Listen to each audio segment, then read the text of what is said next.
Hello, welcome to People in Perspective. I'm Daniel DeRosier, and joining me in this program is Sharon Raebender. Welcome to the program. Thank you, Daniel. It's a pleasure to be here with you. So, you were a former principal, correct? Yes, that is correct. I was the principal of Carl Schurz High School in the city of Chicago.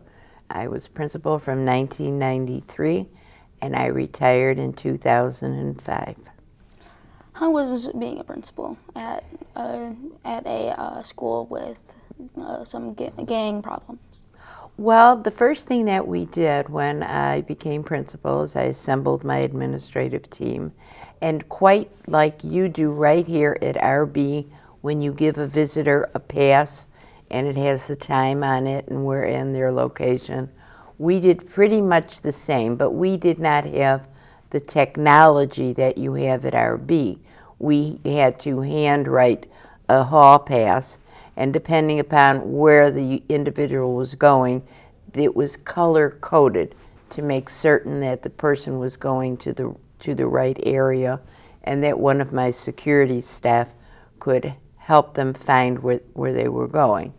As far as the safety and security for the students, no one was allowed into the hallway without a pass, and those were generally issued only in an emergency situation. We sat down with a vendor and we developed a see-through book bag which was made out of mesh, so that when the students came in the morning and they had their book bags searched, it was much easier for my staff to see if there were any weapons, which thank goodness there weren't, or any type of contraband that they should not be bringing into the school. We had 2,500 students, and from time to time the security staff at the Board of Education will come into various high schools and do a sweep. And I'm very happy to say they never found a weapon, they've never found a gun, and I'm proud to say that the students and the teachers and the staff truly felt safe and secure knowing that we were on top of any situation. The students were put in what we called a dress standard to eliminate gang colors. The young men and women wore a white shirt with a collar and navy blue pants or navy blue skirt. We did not allow colored shoelaces or colored gym shoes. So we had a neutral zone, and if you had a tattoo, it had to be covered up.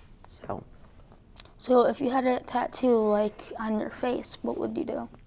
We would have them put on some type of makeup or wear a shirt. We just did not allow it. It scared too many students, and it was not in the best interest of the entire student body, the faculty, or the staff. Were there any contraband? Did you catch anyone while you were principal?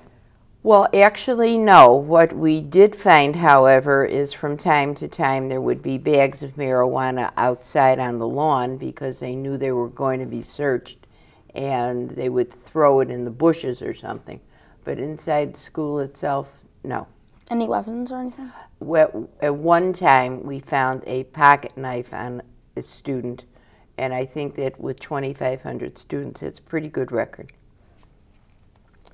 So was there a cell phone problem or anything? We did at first. We implemented a cell phone policy as per the Board of Education.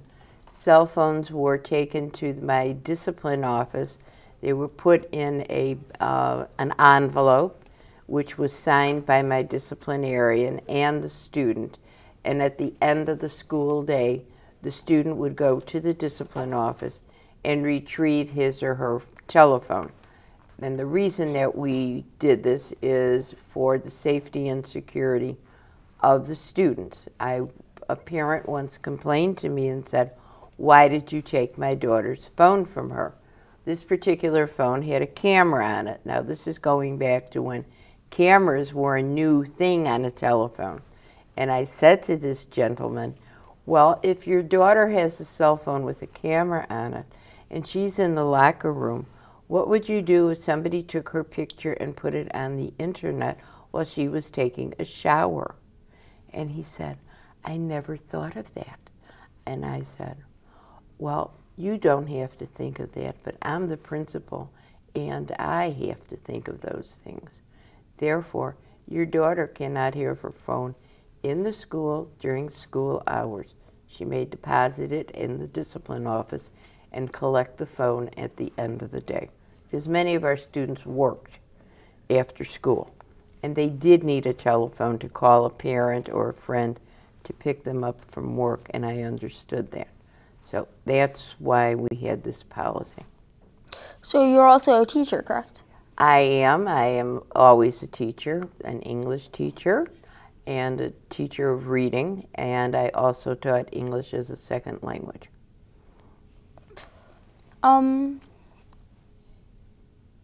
What did you do with the contraband that you found? Would you just throw it away? Or? No, we would call the police and file a police report and take it from there. That was the procedures, because if you have contraband, it's illegal. So the police were called, and quite often the student would be released to his parent or her parent, whatever. They would catch them? Excuse me? They would catch the parent? Or The police would contact the parent. But how would they find out whose it was? Oh, you mean because they threw it out? Yeah. Oh, I don't know.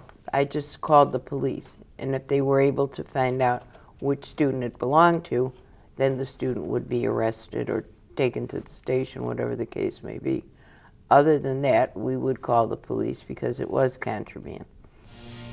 I want to thank my guest Sharon for being on the show today. I'm Daniel DeRosier, and this has been People in Perspective.